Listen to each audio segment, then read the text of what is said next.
So I'm going to introduce our next speaker. He's a writer, teacher, and ecological thinker with a doctorate in environmental economics from the University of Massachusetts. He has lectured across the world on ecological issues emanating from globalization. He has also been guiding and mentoring graduate students and young people working in the realms of philosophy, ecology, economics, and ecosophy. A very warm welcome to Aseem Shrivastava. Thank you, Anthony, and thank you to Lopez Forum for inviting me here and for giving me a chance to indulge my views and lavish them upon you. I'm going to share some fairly unpopular thoughts. I hope they're unpopular. If I recall, it was Oscar Wilde, I think, who said, when people agree with me too much, I feel I must have said something false. So I hope to provoke you with some of what I'm going to say. I'm going to come to sustainability later. The stories are from a visit to South Korea 12 years ago.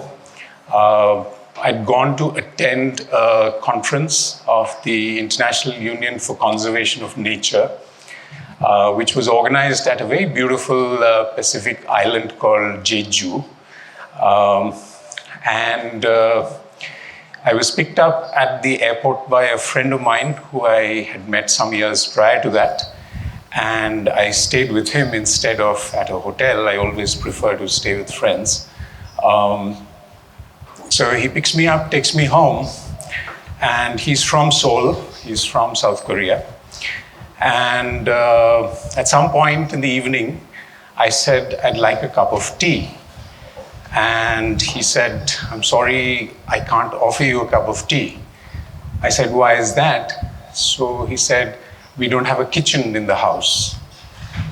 So this was the very first time in my life I was hearing something like this. So I asked him again. He said, no, we don't have a kitchen. So I said, what do you do for food? So then he takes me to the French window on the 16th floor where he was living. And he pointed down and he said, we either get takeout food from there or we go out there and eat ourselves. So it's a waste of space, he says. And in the entire neighborhood in Seoul where he was living, he said none of these buildings, most of them 30, 40, 50 floors high, had a kitchen in the apartment. This is 2012. And a few hours after that, at 8 p.m., he turns on the television and he says, if you don't mind, there's my favorite TV show, which is going to come now. So please watch it with me. And so what was the show? The show was a single woman, about 30 years old, and she was having her dinner, noodles, on camera, and telling stories every now and then in the middle, and everybody would laugh every time she would, share a joke or something. So half an hour later, when it got over, I asked John, he went by John, what was this show all about?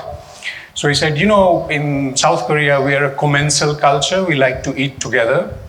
But now we are spread out all over the world. My wife is in Florida with our kids. And, so we all watch the same show at the same time. And then later on, we will compare notes and share stories and so on. So since we can't eat together, we do this show watching. I Googled this subsequently, and I learned a new word, and it was called, some of you might know, Mukbang, M-U-K-B-A-N-G. And since then, since 2012, this has become a global sort of phenomena, so much so that now you have Tamil grandmothers who do Mukbang in Tamil Nadu, right? So for every demographic category now, there's a mukbang. So somebody from that social group would come on camera and perform in this particular way and draw ads and an income and it's become a way of life. As soon as I got back to India after that conference, I was at a government conference here in India, and somebody from Kellogg's, a fairly senior executive, said, "Our goal is to liberate Indian women from the kitchen." So now you see where the whole thing is heading and how the whole thing is set up. The second story I have for you is also from the same visit to South Korea. And this is an English friend of mine. Actually, he's from South Africa, but he lives in London, and he's a fund manager in London. Very wealthy man, very successful and self-made and so on. And he was there at this conservation conference. So I said, "What's somebody like you doing here?" And he said, "I'll have to tell you a story to explain my situation here." So he said, "We fund conservation efforts, habitat restoration in particular. That's what I do for my passion, and my day job is as a fund manager. But how I got to it is what is interesting." So he says, "I was at a restaurant in Boston many years ago, sometime in the late 90s or something. And he says that there were 4 of us meeting as friends, alums from whatever business school they went to. And they were at some restaurant in Boston, in North End, and they were ordering their main dish, their entrees. And one of them got prawns from Bali. Somebody else got beef from Argentina, and so on. He said none of us were ordering good old clam chowder from New England, which is where we were actually there at the moment. All of us were ordering food from the 6 continents rather than from nearby. And then the entire conversation through the evening was about who owes how much money, and nobody owed less than several $1 million. And then when the time came to pay, all of us were paying with our credit cards. So he said, I drew 2 lessons from that evening. The first one was that we were paying $60 and $70 an entree for jet-lagged food, his words. And the second, that how come people with so much debt still have credit? And he drew 2 graphs, and that's why I asked for this whiteboard, which I'm going to use now.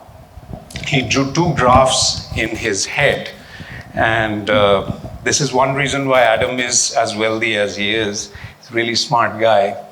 So my apologies to those of you who are not comfortable with these animals, but as an economist, as somebody who is trained in this business, I'm sort of prone to doing this. Sorry. This is 1971, August 15th to be precise, not India's Independence Day, but the day on which Richard Nixon refused to convert dollars into gold. That was the last time that the international monetary system was in a place where the US government would be willing to convert dollars into gold. There's a backstory to that, which is very interesting, but I won't go into it here. So on this axis, you put time from 1971 onwards. And on this axis, you put the supply of money in the economy. We won't go into the depths of it, but there are various different definitions of money supply. And Adam, my friend, who's a fund manager, he says that this graph looks exponentially like that. There's a term used in monetary economics called quantitative easing or quantitative expansion, QE for short, okay? And so QE has been growing in that way, exponentially. So the kinds of monetary instruments that are there with the central banks in the world, they have, indulged their taste for expansion of those instruments, right? On the other axis this way are species, natural species, and the number of species going extinct, okay?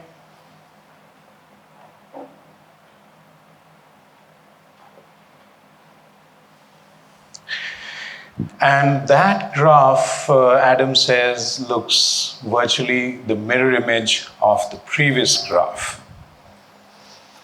Now, putting two and two together, what he concludes is that the growing monetization of the economy goes together with the growing commodification of nature.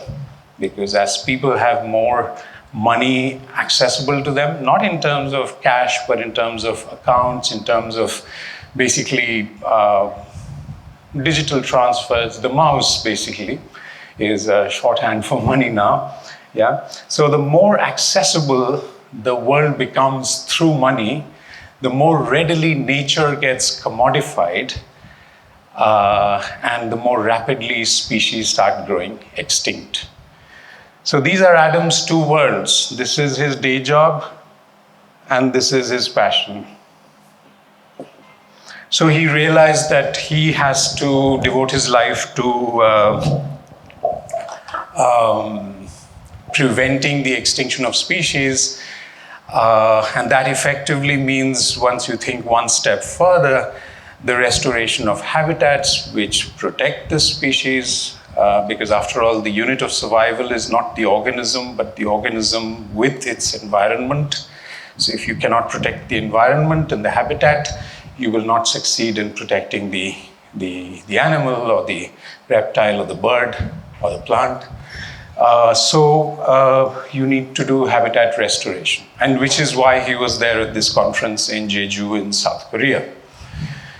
Now, putting the two stories which I've told you together, Adam's story and John's story, what I concluded from that trip was that we're living in very, very, very strange times when actually something very obvious is happening in plain sight, but we are probably not able to see the hidden pattern. And the obvious thing that is going on is what I think of in my language as the devaluation of the home. The devaluation of the home itself. Now, any number of women, feminists and others have actually tried to say it in their own ways, but it hasn't gone through, the message has not really gone through. That something very contrary to mammalian needs is taking place right before our eyes. And this is happening through the commercialization of life and nature, right? And the conversion of everyday life and activities into terms which are possible to reckon in monetary terms, right? Now, I won't go into the economics of it, and some of you familiar with economics will know what I'm referring to, but behind this monetary expansion is actually a very, very serious, dismal failure of the US economy to remain competitive in the post-war world after the 1960s. Basically, Japan and Germany destroyed American industry by the late 60s. Nobody was buying, Chevrolets and IBM computers. They were going for Japanese and German models and so on. So out of that crisis, which the United States faced in its economy in the late 60s, early 70s, at the end of what is called the longest peacetime expansion in economic history in the US, at the end of that process, the US turns, typical of their strategic genius, a crisis into an opportunity and create a whole battery of financial instruments which allow this to happen. first to their economy and then to the global economy as a whole, because then the rest of the world was pretty much compelled to live according to the American way or perish, because it's the survival of the fittest, or shall we say the survival of the biggest. So, the connection between the two stories is what is important.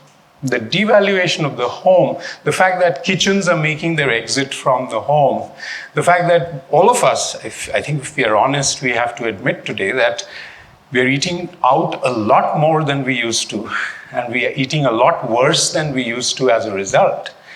And there are reasons which go back to some of these major economic events in the last 50, 60 years.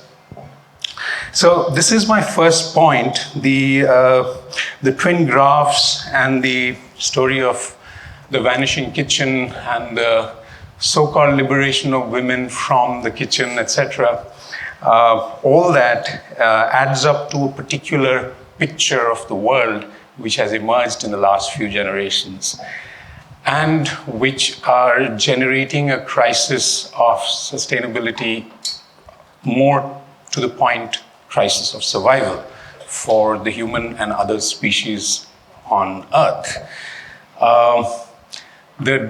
Adam was telling me that, he did a mental analysis of how much processing the food that they were paying so much for at that restaurant in North End in Boston, how much processing that food had gone through. And he counted some 10 or 12 stages from the moment of fishing or catching the animal to the warehousing and the irradiation and the shipping and the packaging and the further unpackaging and irradiation again, etc. All that processing has gone on to generate that very attractive entree on the restaurant table. Not all that glitters is gold, and not all the food that looks so good is healthy, etc. So there's a pattern there in terms of generating economies out of human activities which were earlier not monetized. And how long can the world go on doing this without becoming unsustainable? That's really the question. So food here is a physical metaphor for a much larger reality of unsustainability, some of which Narenji and others have been talking about. So this is my first set of observations.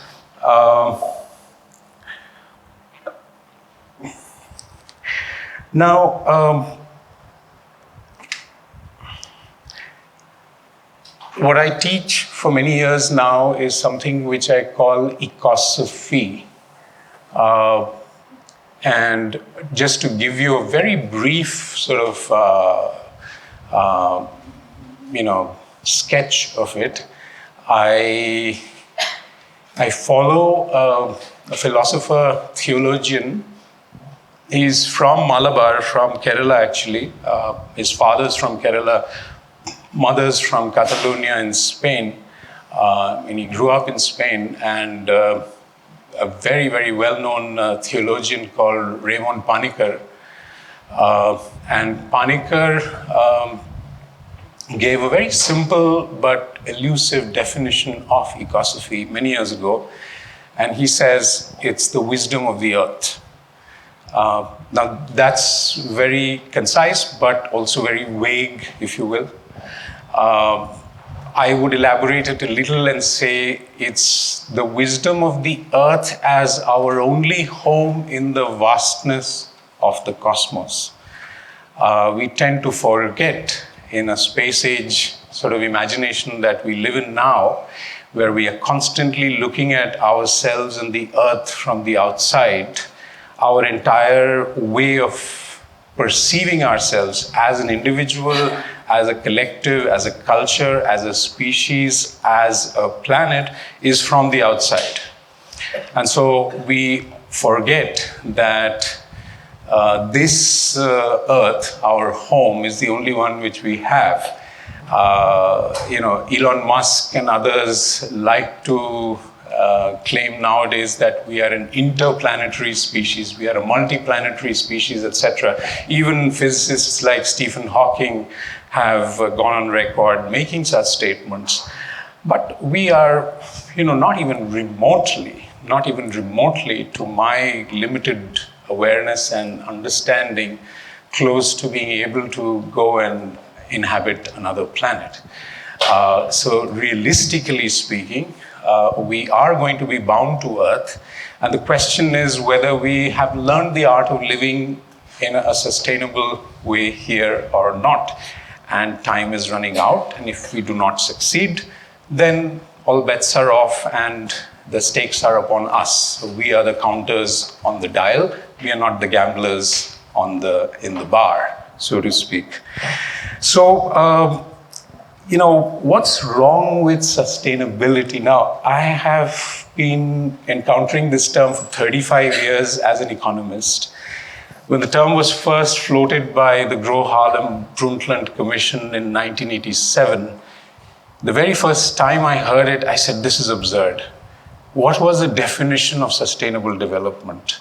The definition of sustainable development then and now was and is development which ensures, I'm paraphrasing, development which ensures the well-being of present generations without compromising the needs of the future. There is a problem, very serious problem, right there. The needs of the future. Do we know them? Do we have any idea? Did we have any idea 25 years ago in 1999 that our energy needs would multiply by orders of magnitude in this generation? That we'll be looking for plugins everywhere, on trains, on planes, in airline, airport lounges, and all over the place to charge our phones. Was the smartphone going to be a global product? Was that so clear to all of us 25 years ago? So if that was not clear to us 25 years ago, how would we have known how to plan for the future's energy needs? Except to keep saying more.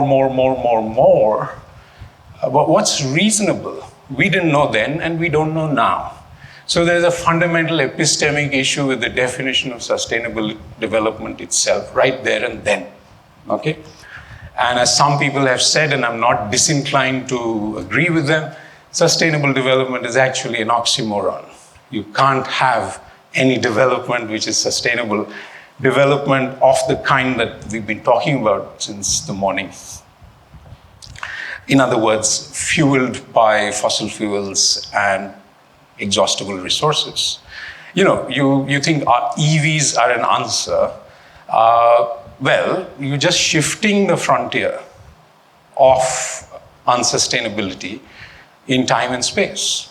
You're moving it to another country, or you're moving it into the future. You're going after lithium now instead of oil. Lithium will also run out. And nickel and cadmium and what have you will also run out. Okay, we'll go to the bottom of the sea, the seabed. I don't know whether you know, but they've now started putting 25-ton tractors on the seabeds of oceans, looking for the metals which we need for our batteries in the smartphones. Okay, you can go mine the moon, bring all that here, etc. But it's more than a little kooky.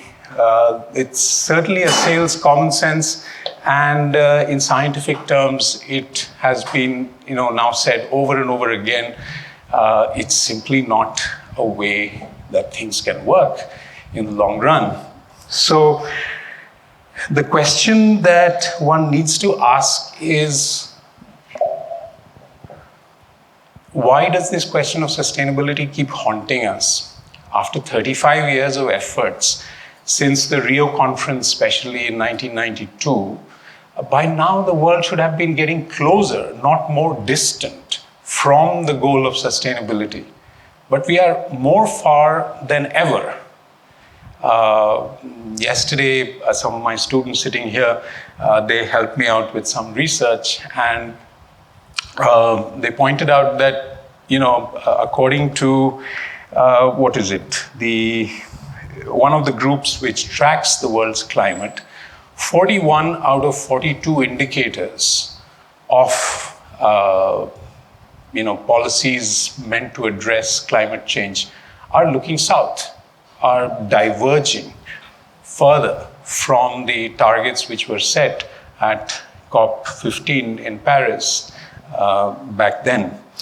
And like that, there are gaps growing in every area. And if you study planetary boundaries, as the Stockholm Resilience Institute does, on the 9 planetary boundaries, I think we've exceeded 3 already. 6, sorry. So my information was dated. So we've crossed 6 out of 9 planetary boundaries already. We are already in overreach to a remarkable degree. So, if you are losing an area the size of Telangana every year of forests around the world, that's the amount of forests that the world is losing, net loss of forests every year. In the last generation, something like 10% of world forests have been destroyed for a range of infrastructure projects, for cattle ranching, for all sorts of things. So, this is really the question. I mean, how long can this carry on? Now, there's a good many of you who, with all good and noble intentions, are actually looking for solutions which would stem the problem or reduce the damage. And that's absolutely fine. I think that's perfectly worthy. But let's just reflect on one small thing. Any supply-based solution to ecological challenges, just ensuring greater road space or ensuring more food or ensuring more energy is not going to solve the problem forever. Why? Because demand takes no time to catch up with supply in a society like ours today.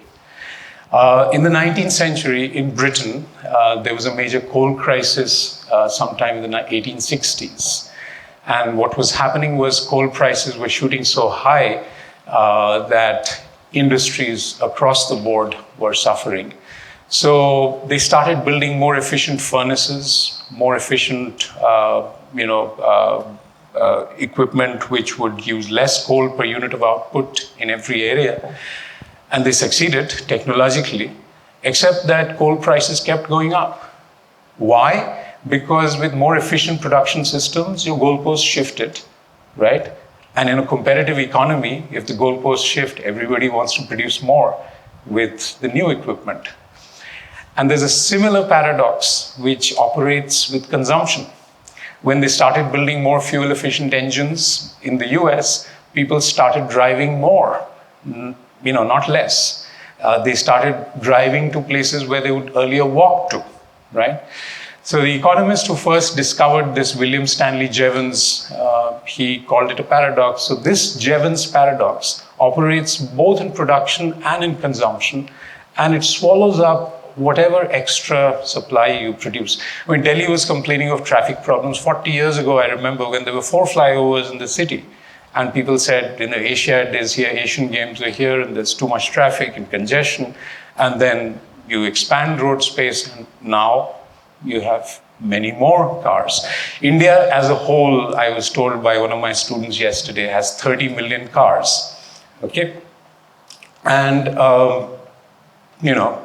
you can multiply that by 5 or 10 to imagine what a developed India would look like.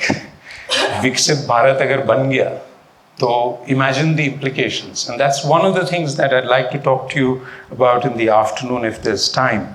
So my conclusion here is very simple. In philosophy, there's a term used, fallacy of composition. It may be rational for one person to try to come first, but not everybody can come first. And if everybody tries to come first, the outcome is often very irrational, socially speaking. Anybody who's been at an old-fashioned railway crossing in this country knows what I'm talking about. So one person can cut the law, get away with it, and it may work for him, quote unquote. But if everybody tries to break the law, what happens to the law and what happens to society as a whole? That's the question to ponder. So this is really the fallacy at the bottom of our thinking when it comes to sustainability. Instead of sustainability, I'd like to propose a simple notion of renewal.